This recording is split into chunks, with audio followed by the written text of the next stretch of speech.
schools. Now today, as you probably realised, it's Grace to the World Sunday, where we take up a monthly offering for the 3 families that we support on the field. And this morning, I've given the entire service over to talking about the things that we do as a local church for mission. But before I do, I want to set the scene, because I think it's really important for all of us to know that the impetus for all that we do for mission here at Grace started with a command that Jesus gave to 11 of his disciples just before he ascended into heaven. When Jesus spoke to the remaining 11 apostles, because as you know, Judas had just committed suicide after betraying Jesus, just before he ascended in heaven, he gave them a task to go into all the world and make disciples of all nations, baptizing them in the name of the Father, the Son, and the Holy Spirit, and teaching them to obey everything that he had commanded them to. Now, for 11 men who had never travelled outside their country, or further than probably 200 kilometres from their capital city, the idea of going into all the world would have been quite daunting, especially after Jesus left for heaven and they'd made their way back into Jerusalem, where the excitement of everything they'd been through over the previous few months had started to die down. Now, before we pick on them too much, Jesus had said that they would await in Jerusalem until the Holy Spirit came upon them in power. The time between his ascension and the outpouring of the Holy Spirit on the day of Pentecost was about 10 days. His instruction around the baptism was that they were to be, that when they were baptized in the Spirit, they were to be his witnesses in Jerusalem, Judea, Samaria, and to the outermost parts of the earth. So you could say that hanging around in Jerusalem initially was part of the plan. But Jesus had said to them, I want you to go into all the world. Now, according to Acts 8:1, persecution after Stephen's martyrdom, around about AD 34 to 36, scattered many of the believers who were in Jerusalem at the time outside of Jerusalem into the neighbouring countries, though the apostles remained in Jerusalem.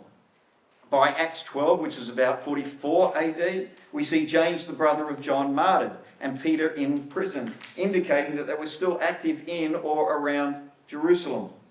After the Council of Jerusalem, Acts 15, around 49 AD, tradition holds that the apostles gradually dispersed to different regions of the Roman Empire and beyond. And most scholars believe that the apostles began leaving Jerusalem in stages between about 35 AD and 50 AD, some earlier, others later. So it took them around 20 years. 20 years. That's as long as I've been the pastor of, 21 years now, of Grace Church. It took them around 20 years to finally leave Jerusalem and embark on the mission that Jesus had given to them. That was 2,000 years ago. Fast forward to today. Every year, the International Bureau of Mission Research releases an annual snapshot of global Christianity. Currently, there are 2.6 billion Christians around the world out of a total world population of about 8.1 billion people. And 450,000 of them are long-term foreign missionaries. What's interesting is when we start looking at short-term mission trips, 1 week to a year. So going away for a week to a year, we consider that a short-term mission trip. The best estimates of people who've been engaged in short-term mission trips are anywhere from 116 to 193 million people over the last 50 years, from 1975 to 2025. So from humble beginnings of 120 core believers and 11 missionaries, we've come a long way from the days of the early church, but there's still a long way to go. 27% of the world's population currently has no access to the gospel. Now, I kind of think that that might change quite rapidly in the decades ahead as more of the world connects online, but there remains a call to the church globally to keep going into all the world. Now, the question could be asked, what can a church like ours, down here at the bottom of the world, in little old Tassie, do that will make any type of difference on the world scene? And I'm really glad you asked that question, because the answer is quite staggering in its hopefulness. When you add God and long-term faithfulness into the mix, it's amazing what you can achieve. On the screen behind me, there's a picture of the missionaries that we support and some of the projects around the world that we as a church in Tasmania have been supporting, some of them for many, many years. And what I want to do this morning is I want to just take you through the people that we support and the projects that we've given money to give you a bit of a snapshot of all the things that you, as a church here in Tasmania, are currently involved in. First slide, we have Uganda and Cambodia. Now, if you're a part of our church, you would have been here, hopefully, on the weekend that Mike and Sally shared after they'd been over in Uganda for around about 6 or so weeks with Trish, and what they were able to achieve during that trip, but even more amazingly, what they've achieved over the last 6 years. They went from having something in their heart to having a mission established on property in Henan. Is it Henan? Or is that the name of the ministry? The ministry's Henan. Nabakuti. Okay, Nabakuti. And the ministry is Henan. And I think everybody that was here on that Sunday when they were just sharing, you were all absolutely gobsmacked, amazed. 2 people in our church who had a heart to go and help people who were poor and lost and away from Jesus in another part of the world. And I'm sure that some people initially, thinking when they saw them heading off for their very first trip, would have thought, well, that's nice, that's a nice little trip they're taking. Hope they don't get eaten by a lion or whatever, and hope they'll come back and be here with us. But to see what they have actually built over the last 6 years is nothing short of a miracle of God. And we as a church have the wonderful privilege of having them with us and being able to support the projects that they have run on the ground over there. Now, that wasn't the first foray of Grace Church into Uganda. The first time we sent a trip, a short-term missions trip across to Africa. Louise was running that trip, and they were going to visit, I think it was Moses, a friend of theirs, and at the time they heard about Operation Uganda and dropped in to check out what Jan and Russell Barton have been doing in Uganda for, it's over 20 years now. They're in their 20th year. And from that connection, our church got involved, and we sent a number of teams across there, short-term missions trips, to spend time with Operation Uganda on the ground in Uganda. And our church raised quite a lot of money for that mission. We raised money to build a school building in the northern part of Uganda in a place called Abim, a very, very impoverished and war-torn area of the country.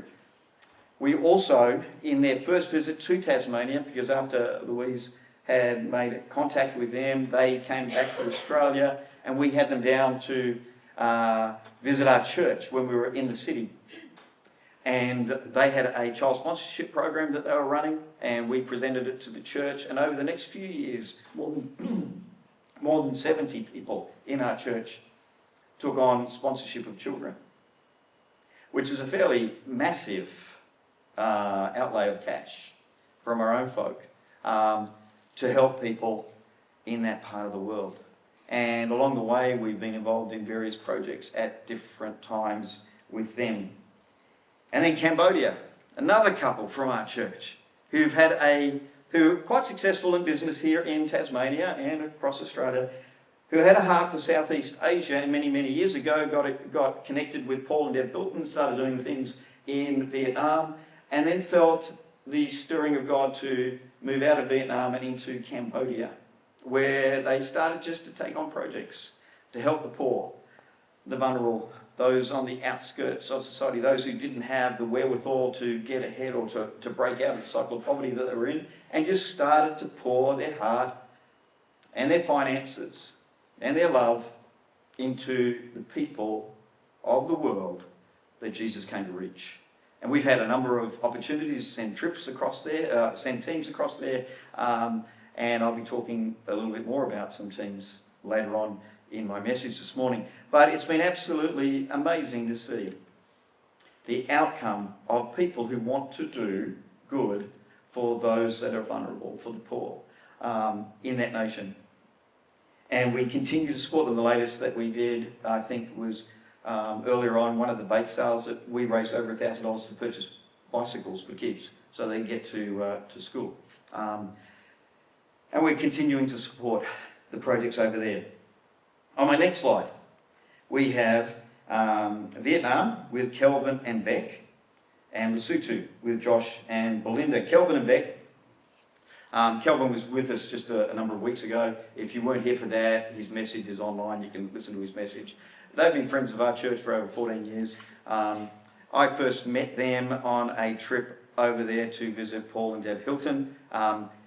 They, as I said, they've been in Vietnam for 14 years, part of the mission over there, the ACC World Relief Mission. And it's been amazing just watching them. Beck went first to the country, and she was over there working. She thought that she'd just be a single lady working in the country, and then a short-term mission trip came from Faith Church with Kelvin as part of it. And they went over there to just do a project with Paul and Deb, and Beck was just working in the office, helping out. And Kelvin saw Beck, Beck saw Kelvin, and they decided that there was something godly about their union, and they ended up getting married.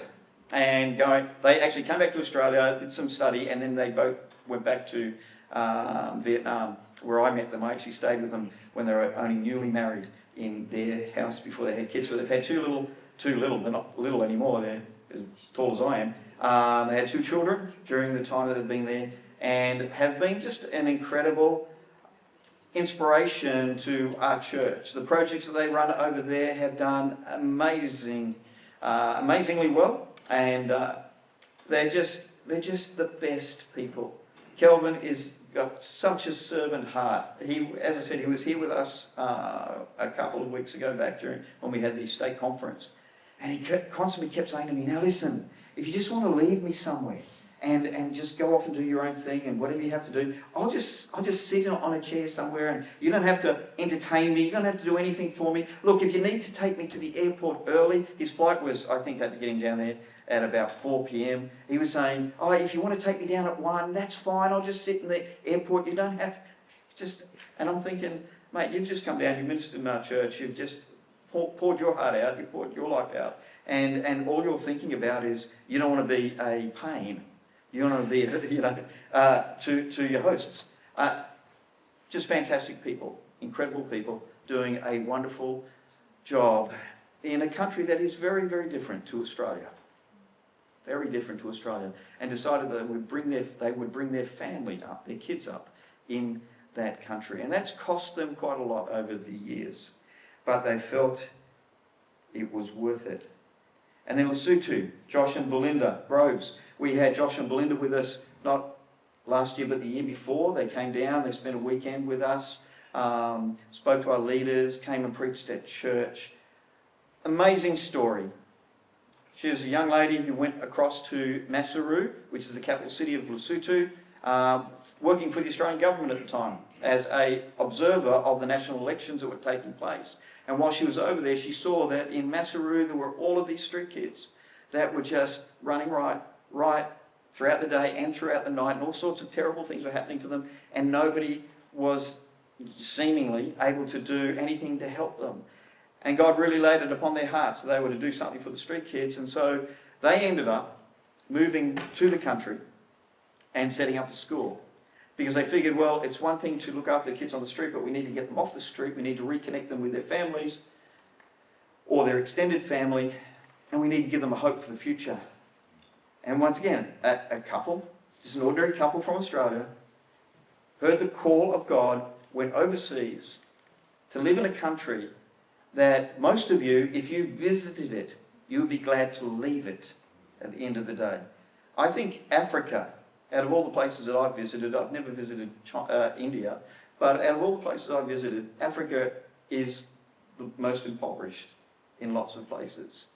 And when you see some of what they've had to deal with in that country, you realise these people must be so close to the heart of Jesus. So they've been there for, I think it's around about 12 years now, around about that. They've built a school. They're just doing amazingly, and they have seen a drastic reduction in street kids. Like there's hardly any of them left on the streets because they're all part of this program that's giving them a hope for the future.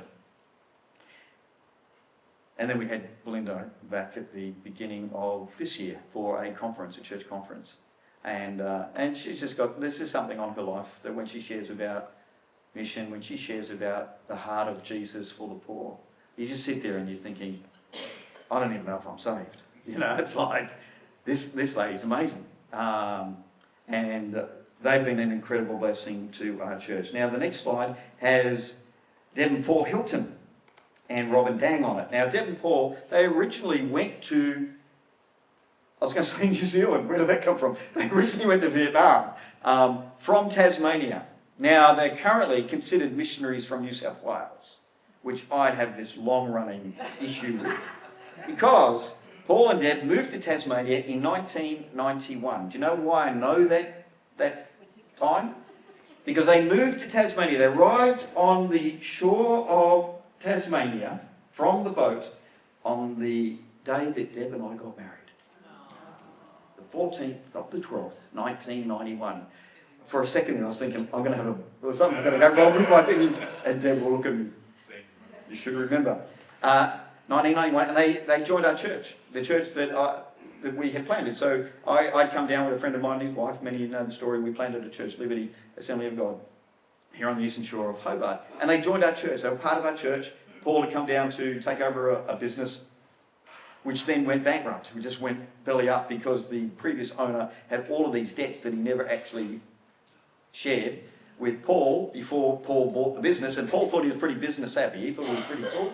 And he thought this was God leading them to Tasmania. And they come down here, they buy this business, they buy into this business, and then they lose everything. Everything. They lost their house, the business was gone, they were living in rented premises, and yet God really stirred their hearts about Vietnam. And they went on a short-term missions trip with the church at the time. We'd already left Tassie by that stage, and we were in Brisbane. But they went on a short-term missions trip over to Vietnam, and just really felt God stirring their hearts to go over to Vietnam and support Flanagans who were there at that time. And so they did all of the stuff that you've got to do to raise support and all that sort of stuff to get themselves there. And then 27 years ago, they left the shores of New South Wales because they had moved up there for study. They left the shores of New South Wales, not Tasmania, and headed off to Vietnam. And when they arrived in Vietnam, they went over there to assist the Flanagans, but they discovered that the Flanagans had just been ejected from the country because they had contravened their visa by having a meeting with pastors, and that meeting with pastors had been, this is back when the communist government was pretty strict on what you could and couldn't do. They'd had a meeting with some pastors. That word had got out that there was a meeting going on with these pastors. The police arrived and threw them out of the country. Paul and Deb were on the way into the country at the time to assist them. So they ended up taking over the mission and ran it for many, many years. Where they're at the moment now is Beck and Kelvin have taken on the running of the day-to-day ministry, and Paul and Deb have a new role with ACCI International, or ACC International, which is basically being missionaries to missionaries, supporting all of our missionaries around the world. And they travel quite a lot now to various places and come alongside our missionaries who have moved out into the field and provide them with support because they've been on the field for quite some time, 27 years. So they've got a lot to share. And for anybody who thinks that sounds really exotic, and wouldn't it be a great life to be travelling all around the world and spending time with all of these missionaries? Let me tell you, as an older gentleman, travel is not what it's all cut out. It's not fun. Sitting in airplanes, hanging around airports. It might be fun when you're young and you're just starting off, but it's quite an imposter. There is nothing better for us older folk to drive home to our house of an evening, drive through the gate, close the gate behind us, and be there in our own place. Well, Deb and Paul have given up that for the call on their lives. They don't have a house here in Australia. They don't even have a house in Vietnam any longer. They have a flat that they kind of rent when they're back in the country, but they live out of a suitcase 9 months of the year. And they're not young. They're older than me. But they've always felt that Jesus is worth the sacrifice that they have to make. Now, Thailand.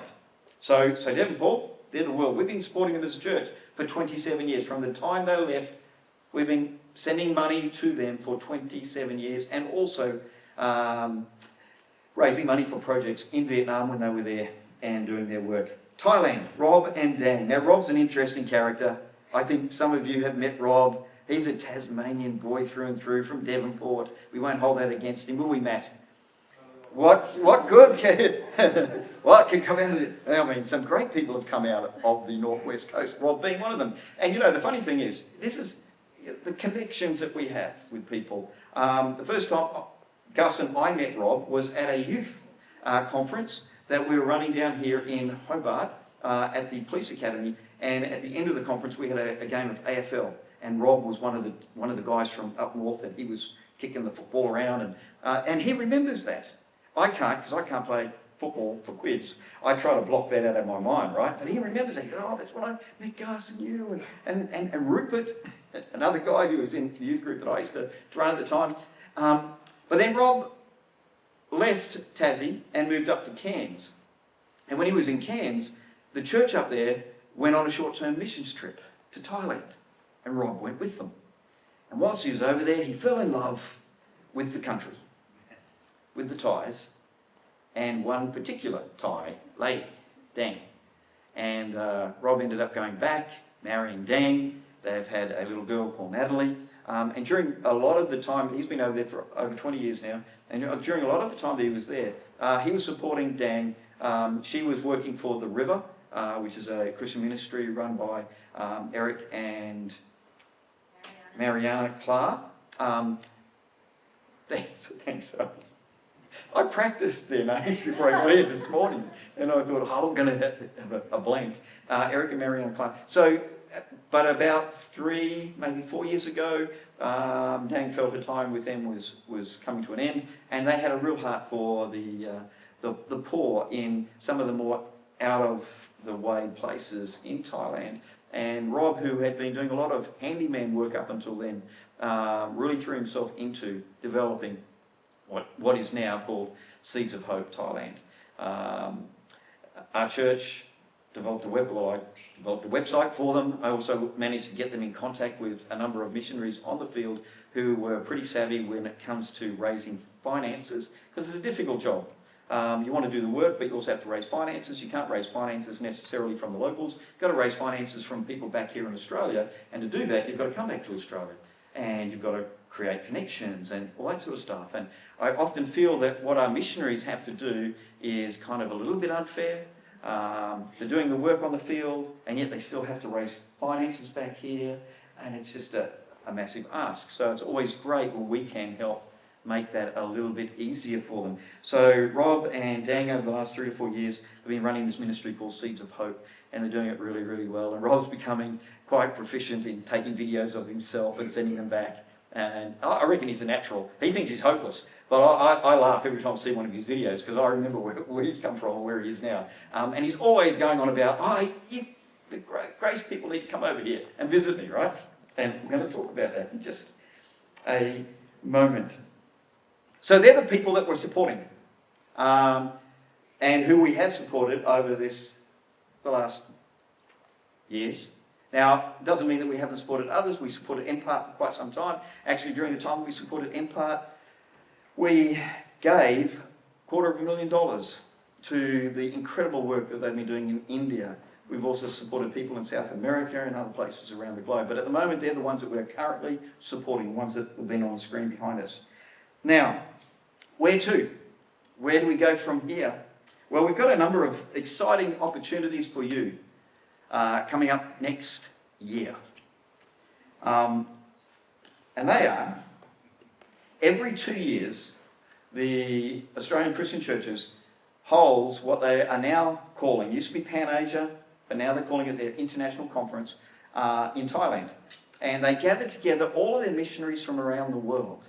They bring them together to just give them an opportunity to be refreshed, to receive some ministry, and also to minister to pastors and leaders and folk from Australia who travel over there to be with them. I honestly can say that that conference is by far the best conference I get an opportunity to go to. Gus and I have been going to that conference. I think the first one, was it 14 years ago? Was that the first one? You can't remember. I can't remember. I think it was about 14 years ago. Could be. It was probably 60 years ago. I don't know. It was a long time ago. We started going along to these conferences, and the reason why we started going along to these conferences, because every time we went there, we had our hearts broken, and we got so encouraged because of the good work that people were doing. And sometimes we can get so caught up in just our day-to-day lives, we don't realise that there is some amazing stuff happening all around the world, and we are part of that. And so next year, they didn't have one this year because we had a national conference, but next year there is the international conference happening, and it is from Tuesday the 28th to Thursday the 30th of July 2026 at the 4 Points by Sheraton, Phuket Patong Beach Resort. Now you're looking at that and going, oh, why are you going for a business trip to a resort? Truth of the matter is, as soon as you get off that plane in Phuket, if you've never been overseas, you'll get overwhelmed by the amount of people that are there. As you drive from the airport out to Patong Beach, you will get overwhelmed by the poverty that you see on the sides of the road all the way through. If you've never been overseas before, and all you know is Australia, then can I encourage you, if at all possible, get along to this conference next year. We'll be taking a team over, we'll be taking a bunch of people over to the conference. As I said, it's one of the best conferences you can ever go to, because you're listening to people that are actually doing the work on the ground in incredible situations. Some people are in countries that you can't even talk about, because if it gets found out, they could end up being in all sorts of strife, could even lose their lives, be put in jail, lose their lives. Just amazing people, heroes of the faith that you'll never ever hear about back here in Australia, but you get to hear about them when you're there. The fact that it's in a resort is kind of like just being nice to you, because you'll get the experience of being in another culture, but it won't be too much of a shock if that's all you do. Go to the conference. What we're also hoping to have happen is we're hoping to have a number of, well, at least one short-term mission trip that will either start or finish with the conference.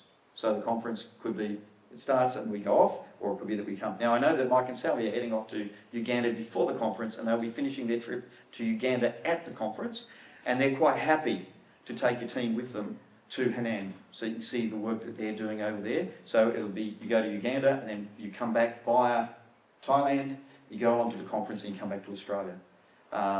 Others, what we're hoping to do is take teams to the conference and then go from the conference to Thailand, Cambodia or Vietnam.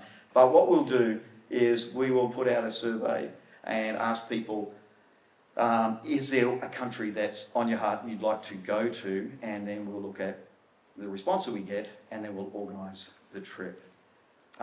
It will cost you money to go overseas, and sometimes the argument is, why do we spend money going overseas when we could just give that money directly to the missionaries? And I actually think that's a good, it's a good question to grapple with. But there is something about seeing these places that will change your heart. And the majority of people who give to mission are people who have had an experience of mission. So we're looking at running that in the middle of the year, around July, well, end of July type frame. So we'll be sending an email out to all of our mailing list and saying, okay, if you were to go overseas to this on this trip, is there one of those countries, does it really resonate with you, and let us know. It might be that we send a number of different mission trips from the conference. We might send some to Cambodia, some to Vietnam, or some to Thailand. We don't all have to be going to one country. And I say that because we're all adults. Now, if it was trips that were being run by 14-year-olds, I'd be a bit concerned. But you're all grown-ups, and we don't have to be all together, but we definitely want to give the opportunity for people to experience what that's like. So we've got some exciting opportunities for you next year to get involved in some missions trips. Now, let me see. Okay. So, one of the things that we do, and I'm going to be sort of wrapping up pretty soon, but one of the things that we do every month, we have our Grace of the World Sunday, and that Sunday we take up, we get people making donations towards the missionaries that we support regularly. And the 3 missionaries that we support regularly each month are the Hiltons, the Windsors, and the Guernseys. Now, every month we send $940 outside of ourselves.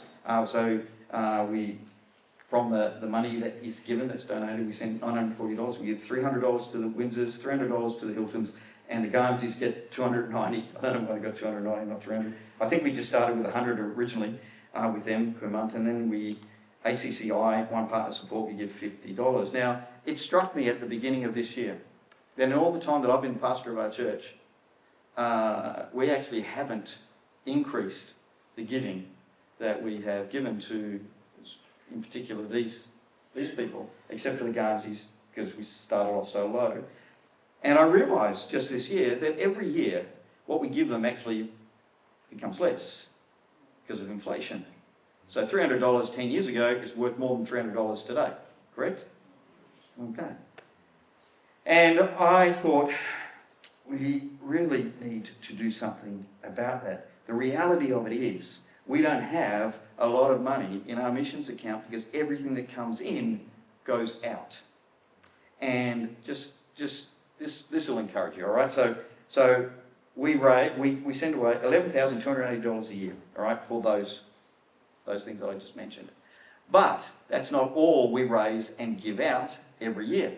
This year, in the last 12 months, with that figure included, plus all of the projects that we have been involved in and the monies that we have raised, our church has given $40,040. Now, there is a $5,000 grant that we received for the Welcome Home project as part of that, but that money came in and it went out to help the refugee family that we helped settle in Hobart here. But we've raised $40,000. That's pretty significant, isn't it? You buy a nice car for $40,000. But as a church, we have raised that money over this year and we've given it away. We've always been pretty good at raising money for projects, but what we'd like to do is we'd like to lift our monthly regular givers. At the moment, we don't have a huge number of those, and we haven't made a big deal of it in the past because we've been able to meet our obligations. But we would like to increase the money that we are sending to those people on the ground. And it'd be lovely if we could include another missionary couple, the Groves, if we had the extra money. But what we'd like to do is we'd like to at least give them a half increase. Now, half increase. So $300 be $450. And we would just like to do that. We'd like to raise the amount of money that we give them because we haven't given them a raise for a very, very, very long time. Now, for us to do that, it just means that some of you who haven't been giving monthly to our missions just simply say, okay, I'm going to do that. I'm just going to start giving monthly. Now, I've got some pledge forms that are going to be handed out to you right now. Thank you, gentlemen. So they're going to, these pledge forms, these are for you. They're not, we're not going to be collecting them. They're just to help you decide an amount you're going to give. Now, if you're already giving each month, thank you so much because of what you do, we've been able to keep these people paid, which has been great. And can I just say at this point that this money that we give to the missionaries, They don't expect it. It's not something that we have to do. They greatly appreciate the support that we've been able to give them. But as I said, I'd really love to just see that increase this next year.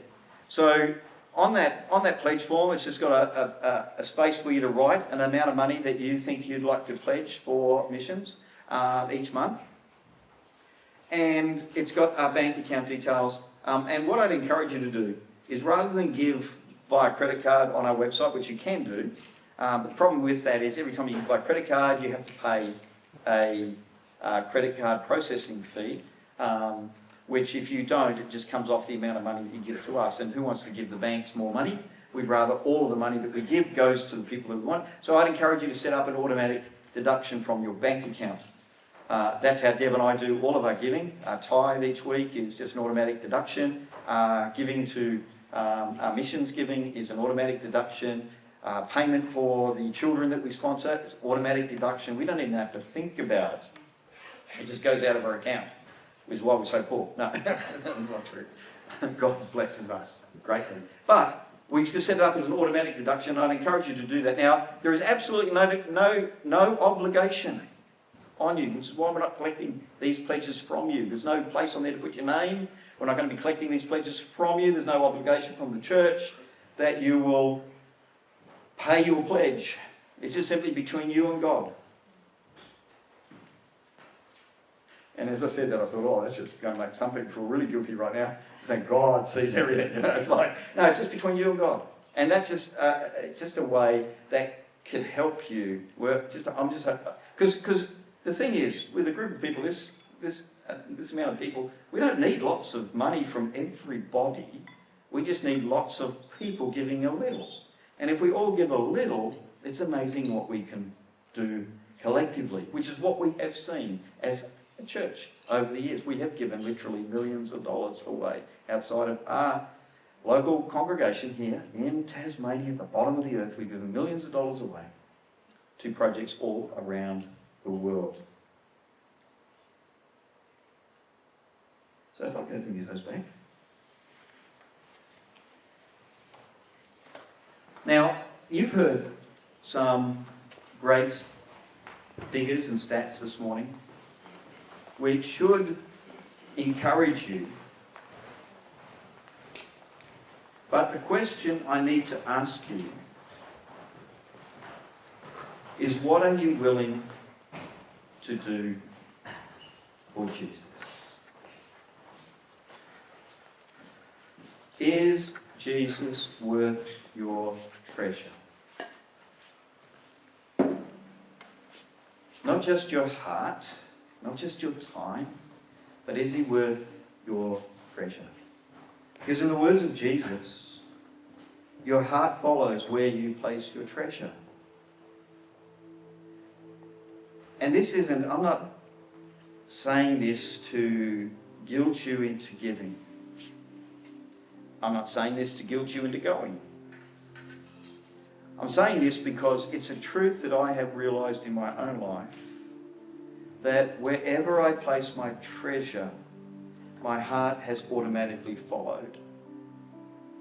And when I place my treasure into the things that Jesus values, I find my heart being drawn close to Jesus, close to his church, and close to the hurting, broken, damaged people in our world who he's called us to reach. There is something powerful about giving. And as Deb and I always say when we're talking amongst ourselves, you know, it's not the amount that you give, it's the fact that you do give. And I always, whenever we've tried to raise funds here at Grace, I've always said, listen, I don't really care how much money we raise, but what I care about is that people are participating. Because when we participate, our heart follows. And Jesus, 2,000 years ago, gave a command to go into all the world to his disciples, to those 11 men. And they've been doing that. They're not doing it anymore. They've finished they finished their race. But the church collectively has been doing that for 2,000 years. And as I said earlier on, 450,000 Christians are involved in long-term mission at the moment, and nearly 200 million in the last 50 years have gone on short-term mission trips. It's something that we believe in. As followers of Jesus, we believe in taking the gospel to the world. But it costs money.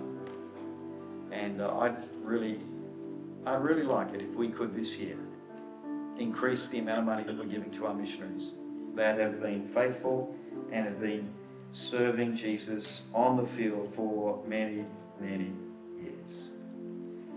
I'm going to get the team to lead us in that song that they sort of touched on at the end of that worship time, None But Jesus. And the first verse of that song, I hope it's the first verse, this is the one that I wrote down anyway. It says, "In the quiet, in the stillness, I know that you are God. In the secret of your presence, I know there I am restored. When you call, I won't refuse. Each new day again, I'll choose." So let's stand. And let's just take another moment in this service to focus on Jesus and to listen to what he's saying to each and every one of us in our hearts.